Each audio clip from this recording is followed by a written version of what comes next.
A detective named Michael drives alone through a storm on a reconnaissance mission to a remote marsh where people have gone missing.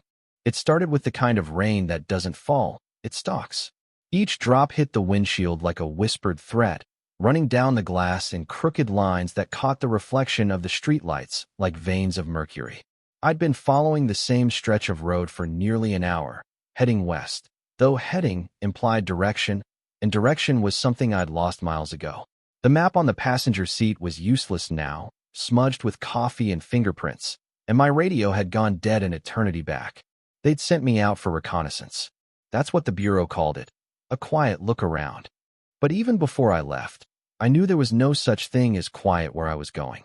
The briefing had mentioned a derelict property out near the marshes, a series of disappearances, and something the locals refused to name. I remember the last gas station, a rusted relic surrounded by moths and bad omens. The old attendant didn't say a word when I filled up, just stared at me with eyes like wet coal. When I asked if he knew the way to Clearwater Marsh, he simply turned and locked the door. Now the road was narrowing. My headlights carved two pale tunnels through the storm, and the world outside them ceased to exist. The air smelled of salt and rust, and beneath the hum of the engine I began to hear it, faint at first, like static, a low hum, matching the rhythm of my pulse. It wasn't coming from the radio. It was coming from somewhere under the car. And that was when I realized I hadn't seen another vehicle or a single living soul in over 50 miles that I pulled over to the side of the road. The rain didn't ease. It only changed its rhythm, becoming a frantic drumming on the roof, as if something above wanted in. When I killed the engine, the world went still, but the hum did not. It deepened. It throbbed through the floorboards, crawling up through the steering column into my palms. For a moment, I thought it might be some mechanical fault, a loose muffler, a misaligned drive shaft, but then I noticed something stranger. The vibration had a pattern. It pulsed in threes, paused, then started again, like a signal. I stepped out into the storm, the flashlight beam cutting through the sheets of rain. The gravel crunched beneath my boots. The night smelled of ozone and brine, as though the ocean had crept up from the coast and settled in the ditches. I crouched down beside the car and shone the light underneath. That's when I saw it. At first, it looked like a clump of seaweed tangled around the rear axle, dark, slimy, glistening. But when the light touched it, the thing moved. It slithered, recoiling from the beam, and I caught a flash of something like a translucent membrane, pulsing faintly. I stumbled back, heart hammering. A streak of lightning illuminated the road for half a second, and in that moment, I saw the trail behind my car. Not tire tracks. Something wet and alive had been following me for miles. And just as I reached for my gun, the hum stopped. Silence fell so suddenly that I could hear my own breath. Then, from the darkness beyond the road, a voice, soft, feminine, almost pleading, whispered my name. But I hadn't told anyone where I was going. It spoke my name again. Not shouted, not echoed, whispered, as though the night itself had lips pressed to my ear. Michael. The sound came from somewhere beyond the road, across the ditch where the marshland began. The rain hissed against the flooded grass, and the fog thickened, rising from the ground like breath from a sleeping animal. Every instinct told me to get back in the car, to drive and never look back. But curiosity, that old, poisonous companion, had always been my downfall. I turned the flashlight toward the sound. The beam caught only mist and the suggestion of movement. Then something, or someone, stepped just out of view. I could hear the squelch of bare feet in the mud. "Who's there?" I called out, my voice steadier than I felt. No answer. Only the rustle of reeds and the slow ripple of water, as if something had slipped beneath the surface. I scanned the edge of the marsh again, and that's when I saw it. A figure, half submerged, standing impossibly still. The water reached its waist, yet there was no ripple around it, no disturbance. The flashlight revealed only the pale oval of a face, featureless, smooth like a mask. Then it spoke once more, but this time, the voice came from behind me. "Michael, you shouldn't have stopped." I spun around, nothing. Only the car, idling softly now, though I hadn't restarted it. The headlights flickered, sputtered, and went out. The world collapsed into darkness. And from every direction came that low hum again, no longer beneath the car, but all around me, in the air, in my bones, as if the night itself had begun to breathe. For a moment, I couldn't move. The hum had grown thick, tangible, like the vibration of a massive engine buried somewhere beneath the earth. I turned toward the car, the outline just visible through the rain. The headlights were dead, but the dashboard still glowed faintly, casting a weak blue light inside. I took one step forward, then another.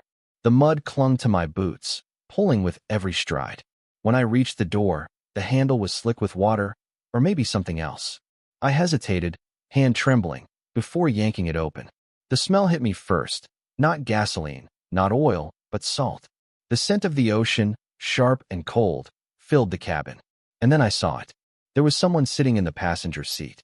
A silhouette, perfectly still. For a heartbeat, I thought maybe I was hallucinating, the rain distorting my vision, my mind conjuring shapes from fear. But the silhouette shifted. Slowly, its head turned toward me. Lightning flashed, and in that white instant, I saw her. She had no eyes, just two deep hollows, slick with rainwater that dripped down her cheeks like tears. Her skin shimmered faintly, as though wet sand had been pressed into it. Then she smiled. "You heard it too," she whispered. "It's been calling you." I stumbled back, slipped, and fell hard into the mud. When I looked up, the car was empty again.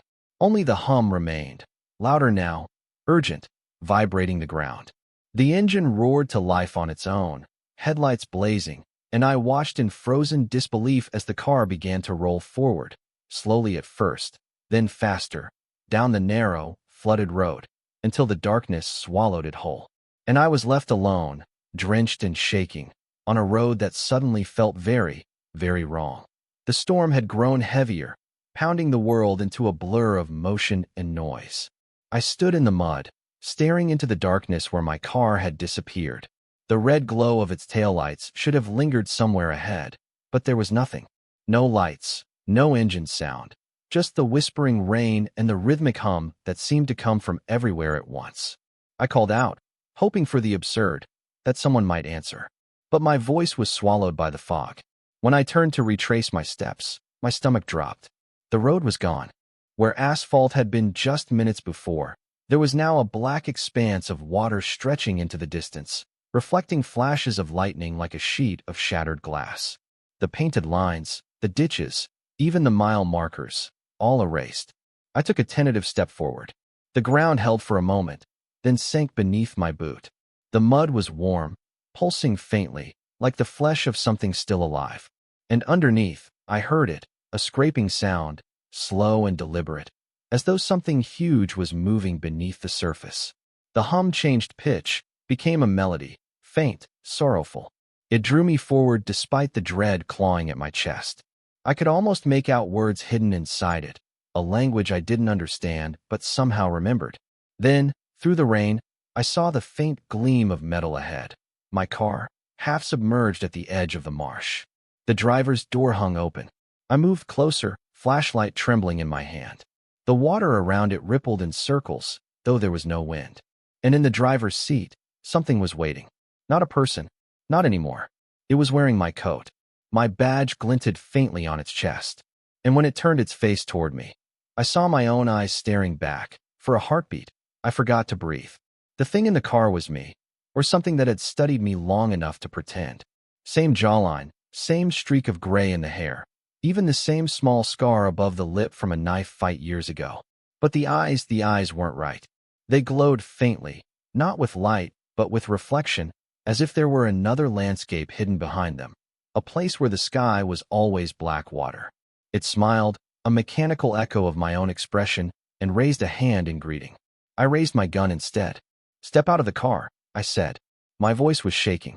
The reflection tilted its head, and when it spoke, its voice came out layered, my tone buried beneath another, deeper one. "You shouldn't be here, Michael. This isn't your road anymore." Lightning split the sky, lighting the marsh in ghostly white. For a second, I saw countless shapes in the water, figures, half-formed, swaying as though caught between drowning and standing. "I'm taking my car," I said, inching closer. My double smiled wider. "It isn't yours." And then the reflection moved, not climbed, not stepped, but poured out of the car, its body rippling like liquid glass. It hit the ground and rose again, solidifying into my form just a few feet away. I fired. The shot split the night, But the bullet didn't hit flesh. It vanished into mist. When the smoke cleared, the thing was standing right in front of me, its hand pressed flat against my chest. Its touch was ice. And in that instant, I saw everything. Flashes of other roads, other versions of me, each swallowed by the same humming dark. Then, quietly, it whispered, "Now it's your turn." The hum roared to life again, drowning out thought, drowning out everything. And the world began to twist. When my eyes opened, the storm was gone. No rain, no thunder, only stillness, a silence so dense it pressed against the skin like water. I was lying in the middle of the road, flat on the cracked asphalt. My flashlight lay a few feet away, its beam weak, trembling. The hum was gone. For a while, I just breathed. The air was dry, heavy with dust instead of salt. When I sat up, I saw that the marshes had vanished. On either side of the road stretched endless fields of brittle grass, pale as bone. The sky above wasn't night or day, just an endless gray ceiling without a sun. I checked my watch. It was frozen at 3:17 a.m., the same minute I'd looked at it before everything went wrong. Then I saw my car again, parked neatly ahead, engine idling, door open. The same scene, almost, but cleaner. Too clean. Not a speck of mud or rust. My own reflection stared back at me in the window, but this time, it didn't move on its own. I stepped closer. The air smelled faintly of burnt metal. When I touched the hood, it was warm, alive. Inside, the dashboard lights pulsed in rhythm. The radio crackled to life, though I hadn't turned it on. Static filled the air, then a voice, faint, distant, but familiar. "Michael, can you hear me?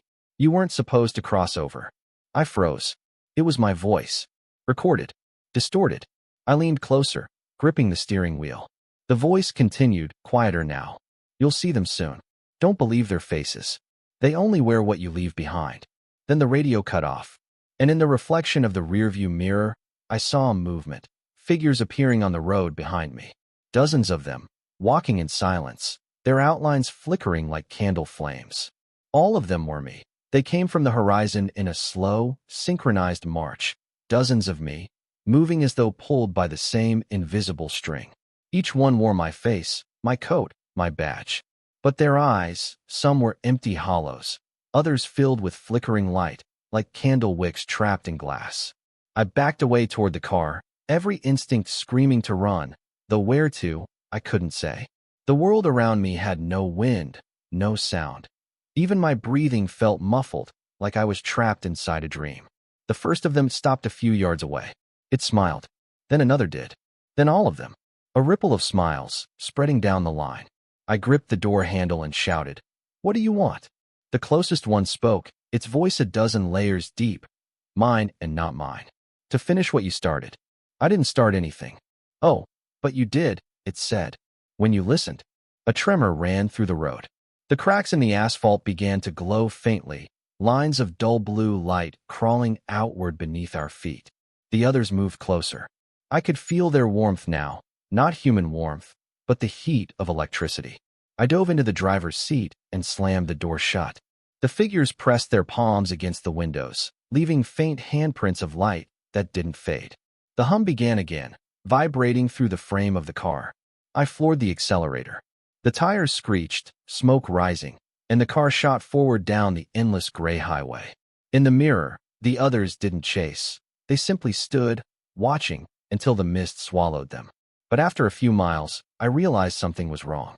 No matter how far I drove, the same shape appeared ahead, a signpost on the side of the road, bent and corroded. I passed it once, twice, then a third time. Each time, the words on it changed. The first, Clearwater Marsh, 5 miles. The second, Clearwater Marsh, 1 mile. The third, Clearwater Marsh, you never left. And that's when I saw the headlights behind me. My car, another version of it, gaining fast at first. I thought it was a trick of the mirrors, a reflection caught in the gray mist. But then the lights grew brighter, the roar of an engine cut through the silence, and I knew it was real. The car behind me was my car. Same dents on the fender, same crack across the windshield, only it moved differently. Smoother. Predatory. I pressed the accelerator harder, but the pedal sank uselessly. The engine screamed, the needle quivered, yet the landscape didn't change. The same fields, The same road, the same cracked sign flashing by every few seconds like a looping film reel. Behind me, the other car drew closer. Headlights flared white, blinding. I swerved, desperate to shake it, but every turn brought me back to the same straight road. Then the radio clicked on again. Static hissed. "You can't outrun what's inside," my voice said, calm, almost amused. The sound of tires on asphalt grew deafening. The car behind me rammed the back bumper. Once, twice.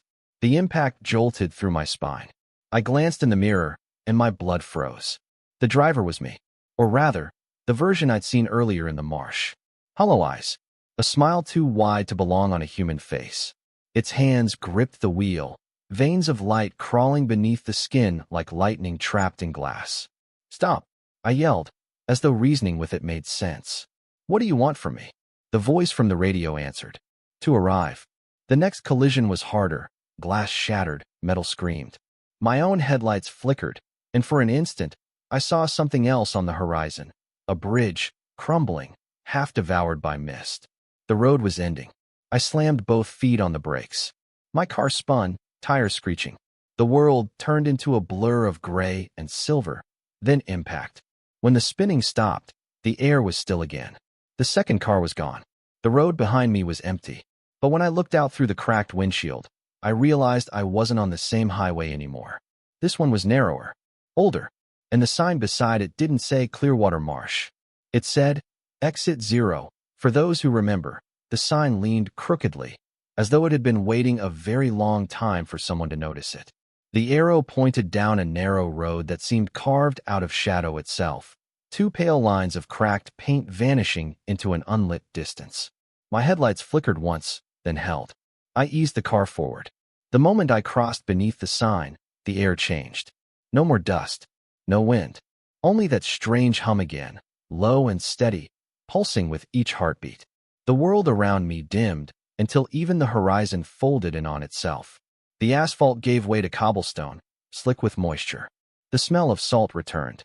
After a mile, I saw faint lights ahead, old street lamps, burning a tired orange. Between them stood a cluster of weathered buildings, their windows boarded and their signs illegible. A town, or what used to be one. I slowed the car, rolled down the window. The night air was warm and wrong. It carried whispers, hundreds of them, rising and falling like breathing. Then I heard footsteps. A figure emerged from the fog at the edge of the street. A man, tall, wearing a detective's coat identical to mine. His hat shadowed his face, but when he looked up, I saw my own features staring back. He raised a hand, not to threaten, but to beckon. "Welcome home," he said. "We've all been waiting for you." The doors of the buildings creaked open in unison, and one by one, they stepped out. Dozens of detectives in the same coat, the same badge, the same tired eyes. Each held a notebook. Each opened it at the same time. And in the stillness that followed, they began to write. I reached for my own notebook instinctively, and found that I was holding it. Only it wasn't empty. Across every page, in my own handwriting, were the same words repeated over and over. I never left Clearwater Marsh. They kept writing. The sound of 100 pens scratching paper echoed down the empty street, a dry, feverish rhythm that set my teeth on edge. I wanted to shout, to break the silence, but the moment I opened my mouth, I felt a pressure in my throat, like someone's hand was there, unseen, warning me to stay quiet. The others looked up in unison. Pages fluttered as one. Their eyes caught the glow of the lamplight, and for the first time I noticed the differences, small at first. One missing a finger, another with a stitched scar across his cheek, another wearing my badge backward. Fractures of the same life, splintered by choices I didn't remember making. The one who had greeted me, the first reflection, stepped closer. His footsteps echoed wetly on the cobblestone. "Every case has a witness," he said. "Even this one." He handed me his notebook.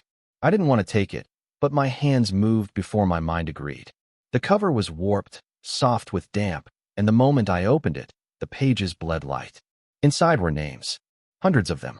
Each one scratched out except the last. Detective Michael H. Ward. My name.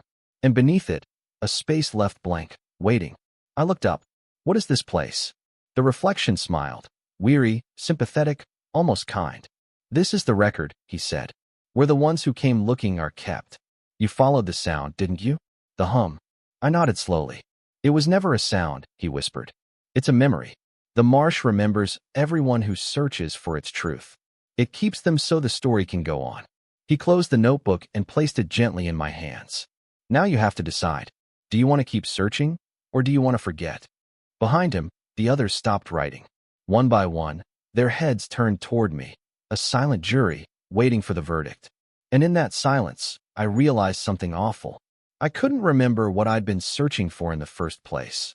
The notebook felt heavy, as though the weight of 100 forgotten lives had been pressed into its damp pages.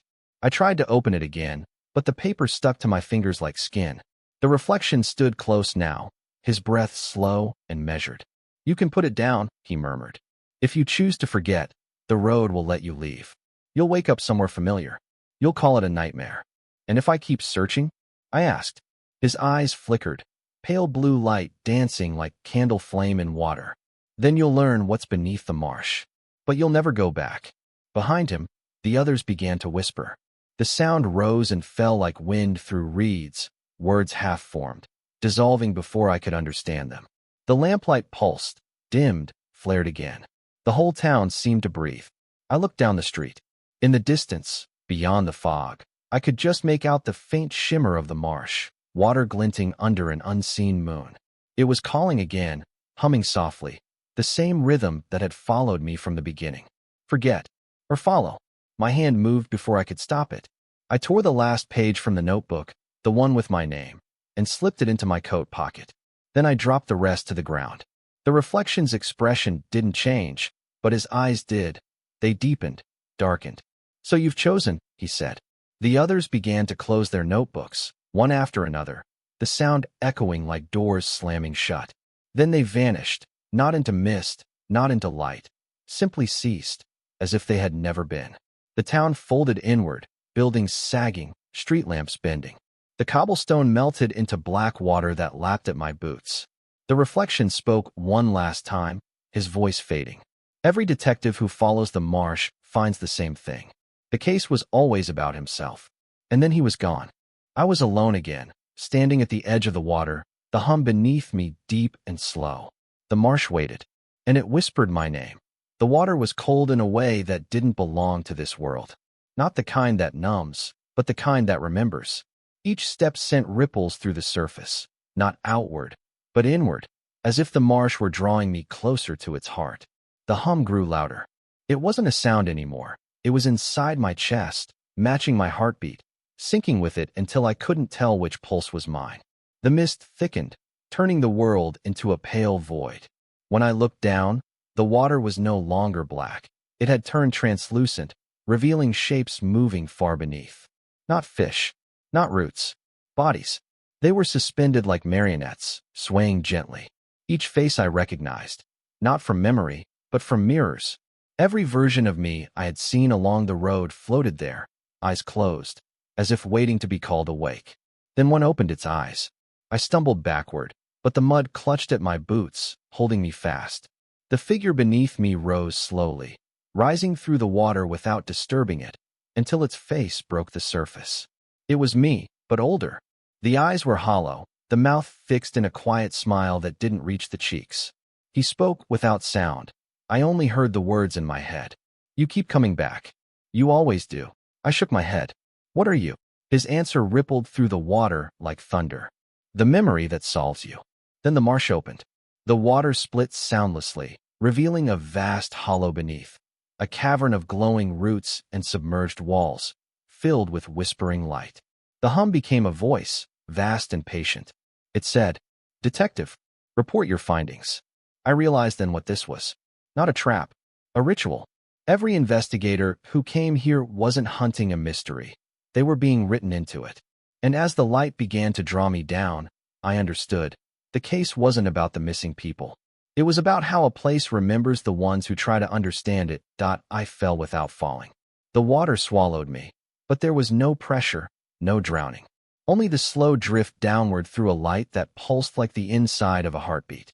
Below, the cavern spread wider than any geography could allow, an impossible cathedral built of root and bone. Columns of translucent vines coiled around remnants of the world above. Car doors, street signs, even the rusted skeleton of a telephone pole. All of it arranged like offerings. And there, at the center, it waited. A shape, vast, half-formed, shimmering between flesh and reflection. Its surface mirrored everything. The road, the storm, the detectives who came before me. Every image flickered across its body like memories playing on water. When it spoke, the sound wasn't through ears. It vibrated through my teeth, my bones, my blood. You are the latest witness. The hum beneath the words was almost human. I didn't come here to worship, I said, though my voice felt borrowed. No, it replied. You came to observe, to record, to make sense of what cannot be written. That is what detectives do.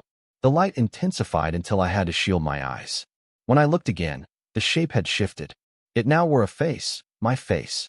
Every word it spoke was perfectly in sync with my breath. You keep asking what the marsh is, it said. It's what's left when truth forgets itself. Every answer ever abandoned, every secret left unsolved, they gather here. And so do the ones who seek them. I wanted to deny it, but I couldn't. The memories flashed in my head. All the cases I'd failed to close, the evidence that never fit, the witnesses who vanished before the reports were finished. The shape reached out, and when its hand touched my chest, I felt it. All of them. The other Michaels, the other lives, the endless search for what could never be found. Now, it whispered, you must file your final report. My body trembled. The notebook in my coat pocket grew hot, its pages thrumming like wings. And from somewhere deep inside me, words began to rise, not written by choice, but by memory. The light around me flickered, trembling as though the marsh itself were waiting for what I'd write. The notebook slid from my coat pocket and hung in the water before me, pages fluttering open of their own accord. My pen, the same one I'd carried for years, floated beside it, trembling like a compass needle. The voice, my voice, and yet older, echoed all around. Tell the truth, detective. That's all we ever wanted. I took the pen. The paper pulsed once beneath my hand, alive. And then the words began to write themselves through me. Field report #00-infinity. Location, Clearwater Marsh. Subject, self. Findings, the marsh is not a place. It's an echo, the memory of investigation itself. Every detective who searches for what cannot be known is drawn here, piece by piece, until they become the mystery they were trying to solve. Cause of event, curiosity. Persistence, belief that every shadow hides a truth worth chasing. Status, ongoing. The ink bled from black to silver. The pages turned white as bone. My hand moved faster now, the words not my own anymore. The last thing a detective learns is that truth is alive, and it remembers who looked at it too long. The pen stilled. The notebook closed with a sigh, and then dissolved, turning into light that sank into the water below. The reflection, the thing, the truth, leaned close. Its voice was softer now. You've done your work. You can rest. But I shook my head. Detectives don't rest. They just keep following the trail. The shape smiled, and for the first time, I saw pity in its eyes. Then follow. The light swallowed me whole. When I woke, I was sitting in my car on the side of a quiet road. The dawn was gray and cold, and my hands were shaking on the wheel. The rain had stopped. The radio crackled. Detective Ward, report your findings. A voice said, my own voice, calm, steady, professional. I looked into the rearview mirror. The reflection smiled. And somewhere far beneath the tires, faint but certain, the hum began again. End of case file, Clearwater Marsh.